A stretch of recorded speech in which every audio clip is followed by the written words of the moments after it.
Hello learners, welcome back to my channel. आज के इस सेशन में हम देखेंगे इंडिया नेपाल बॉर्डर इशू। आखिर दोनों के बीच में क्या इशू है। आपने रिसेंट में न्यूज़ में सुना होगा इंडिया और नेपाल दोनों के बीच में किसी चीज़ को लेकर बहस चल रही है। सो आइए जानने की कोशिश करते हैं दोनों के बीच में बहस का मुद्दा आखिर है क्या। दोनों देशों के बीच में एक डिस्प्यूटेड एरिया है ये वाला, जो जिसका इंडियन गवर्नमेंट का कहना है कि ये इंडिया की टेरिटरी है और नेपाल सरकार का कहना है कि ये नेपाल की टेरिटरी है। आखिर ये टेरिटरी है किसकी। ये डिस्प्यूटेड एरिया अभी रिसेंट न्यूज़ में तब आया जब इंडियन गवर्नमेंट ने यहाँ पे एक रोड कंस्ट्रक्ट किया जो लिपू लेक पास से होते हुए कैलाश मानसरोवर तक जाता है। इस रोड के कंस्ट्रक्शन के बाद कैलाश मानसरोवर यात्रियों के लिए बहुत ही आसानी हो गई है, क्योंकि इस रूट को फॉलो करने से पहले जो यात्रियों को रूट फॉलो करना पड़ता था वो था न्यू दिल्ली से स्टार्ट करें तो सिलीगुड़ी से सिक्किम गंगटोक से होते हुए नाथुला पास और फिर टिप्टन एरिया से कैलाश मानसरोवर की यात्रा करनी पड़ती थी। इस यात्रा को करने के लिए कम से कम 5 से 6 दिन लगते थे, लेकिन अभी जो इंडियन गवर्नमेंट ने रोड बनाया है उससे बहुत ही कम टाइम लगने वाला है और यात्रियों के लिए बहुत सारी सुविधा भी है। जो दोनों देशों के बीच में जो डिस्प्यूटेड टेरिटरी बनी हुई है वो ये वाली है। अभी मैं आपको बता दूं, ये जो मैप है ये नेपाल का रीसेंट मैप है। नेपाल ने अपना जो रीसेंट में मैप इशू किया है उसमें इस डिस्प्यूटेड टेरिटरी को अपना बताया है। हम इस टेरिटरी को थोड़ा जूम करके देखें तो मैंने यहाँ पे शो किया है आपको, आई होप आपको दिख रहा होगा। इसके इधर बिल्कुल यहाँ पे उत्तराखंड बॉर्डर लग रहा है हमारे लिम्पिया धुरा, और इधर जो है ये लिपू लेक है और ये काला पानी रीजन है। लिपू लेक पास से होता हुआ हमारा रोड जो जा रहा है, अभी इंडियन गवर्नमेंट जो रोड बनाया है वो लिपू लेक पास से होता हुआ जा रहा है। आइए जानते हैं रीज़न बिहाइंड दिस डिस्प्यूट। नवंबर 2019 में इंडिया ने एक मैप को इशू किया था जिसमें इस टेरिटरी को इंडिया ने अपना टेरिटरी बताया था। उस मैप को लेके नेपाल सरकार खुश नहीं थी। दूसरा रीज़न है, अभी रिसेंट में 8 मई 2020 में इंडिया के डिफेंस मिनिस्टर ने एक रोड का इनॉग्रेशन किया है जो कि 80 किलोमीटर है। अभी मैंने आपको थोड़ी देर पहले बताया कि कैलाश मानसरोवर यात्रियों के लिए इंडियन सरकार ने एक रोड कंस्ट्रक्शन किया है।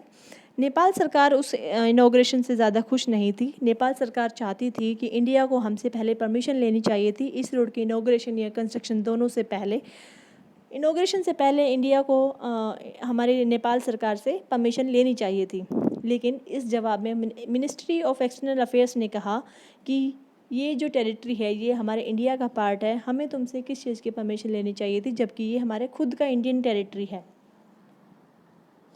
आखिर ये टेरिटरी है किसकी, इंडिया की या नेपाल की? दोनों में से कौन सही है कौन गलत है, इसको समझने के लिए हम चलते हैं थोड़ा सा हिस्ट्री में। 200 साल पहले जब इंडिया में ब्रिटिश राज हुआ करता था, ब्रिटिशर्स ने सोचा कि हम अपना जो इंडिया पे हमने जो कब्ज़ा किया है उस कब्ज़े को हम थोड़ा एक्सपेंड करेंगे। उन्होंने अपना राज्य को एक्सपेंशन करने की सोची। तब नेपाल में गोरखा किंगडम्स हुआ करते थे। ब्रिटिशर्स और गोरखा किंगडम दोनों के बीच में एक युद्ध होता है, एक वॉर होता है 1814 में। In 1814 a war fought between Britishers and Gorkha kingdom of Nepal. उस वॉर को हम कहते हैं एंग्लो नेपलीज वॉर। इस वॉर का जो रिज़ल्ट निकला वो था ट्रीटी ऑफ सैगोली। दोनों देशों ने, नेपाल और ब्रिटिशर्स ने, दोनों ही देशों ने इस ट्रीटी को साइन किया था। इस ट्रीटी के अंडर नेपाल ने सिक्किम दार्जिलिंग वाला जो एरिया था ब्रिटिशर्स को दे दिया था, और ये तय हुआ था जो नेपाल का ईस्टर्न बॉर्डर होगा ये वाला मैठी रिवर डिसाइड करेगी, और वेस्टर्न जो बॉर्डर होगा महाकाली नदी होगी। इन दोनों, महाकाली नदी और मैठी रिवर, दोनों नदियों के बीच में जो एरिया होगा वो हमारा होगा नेपाल का। ये था ट्रीटी ऑफ सैगोली। लेकिन जो महाकाली नदी है वो दो नदियों के मेल से बनती है, एक ये वाली नदी और एक ये वाली नदी।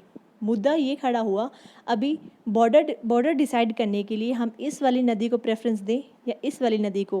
कॉमन सेंस तो यही कहती है ये जो पतली वाली नदी है वो सहायक नदी है और ये वाली नदी जो है ये मेन नदी है।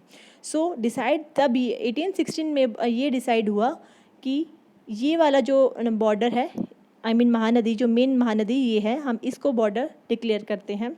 लेकिन 1816 में बॉर्डर तो ये डिसाइड हो गया, लेकिन 30-40 साल बाद ब्रिटिशर्स को ये रियलाइज़ हुआ जो एक्स्ट्रा पार्ट, ये वाला जो एक्स्ट्रा पार्ट हमने नेपालीज को दे दिया वो हमने गलत दे दिया। ये जो टेरिटरी है वो इंडिया चाइना ट्रेड रिलेशंस के लिए बेनिफिट हो सकता था। अगर अब ये रीज़न ब्रिटिशर्स ने नेपाल को नहीं दिया होता तो इस रीज़न का यूज़ करते हुए ब्रिटिशर्स चाइना के साथ ईजिली ट्रेड कर सकते थे। 30-40 साल के बाद 1860 में ब्रिटिशर्स ने बड़े ही चालाकी से अपना बॉर्डर थोड़ा एक्सटेंड कर लिया। ये वाला बॉर्डर ना मानते हुए ये वाला बॉर्डर उन्होंने क्रिएट कर लिया 1860 में।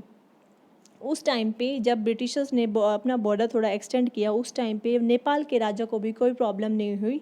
नेपाल के राजा ने सोचा छोटा सा ही तो रीजन है, टेरन रीजन भी है और एक छोटा सा रास्ता है यहाँ पे, पिलग्रिमेज रास्ता, उन्हें इसके जाने या आने से कोई फ़र्क नहीं पड़ रहा था। इसलिए उस टाइम पे नेपाल में मोनार्क सिस्टम था, इसलिए उन्होंने कोई ज़्यादा ध्यान नहीं दिया। और 1947 में जब इंडिया जब आज़ाद हुआ तब हमारे पास यही था, ये वाला बॉर्डर ही था हमारे पास।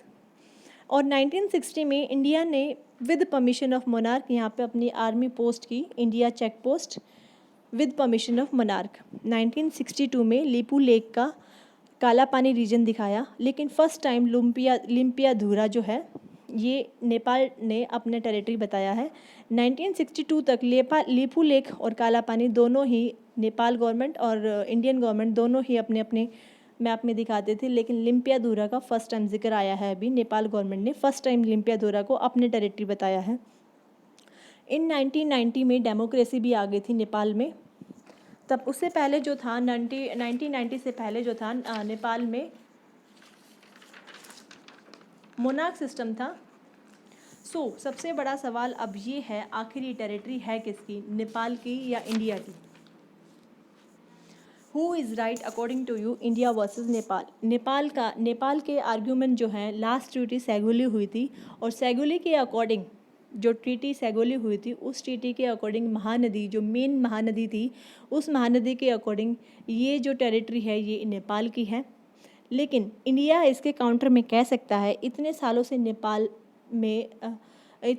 जो नेपाल ने कभी कुछ नहीं कहा, हम लोग इतने सालों से जो टेरिटरी है हम अपनी बता रहे हैं, कभी नेपाल ने कभी कुछ नहीं कहा, ना ही उनके राजा महाराजा को कोई प्रॉब्लम हुई।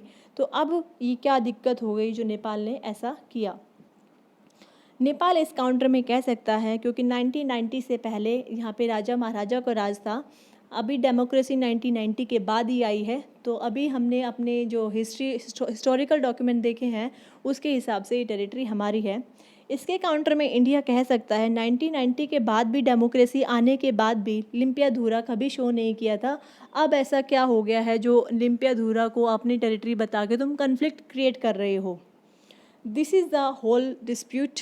ये है पूरा माजरा जो अभी हमने देखा, India versus Nepal.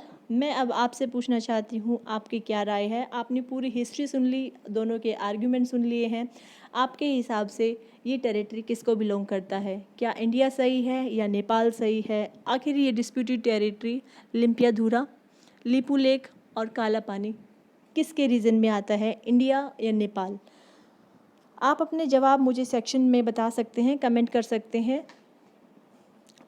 That's all for now. Subscribe my channel, like the video and please share the video. Thank you.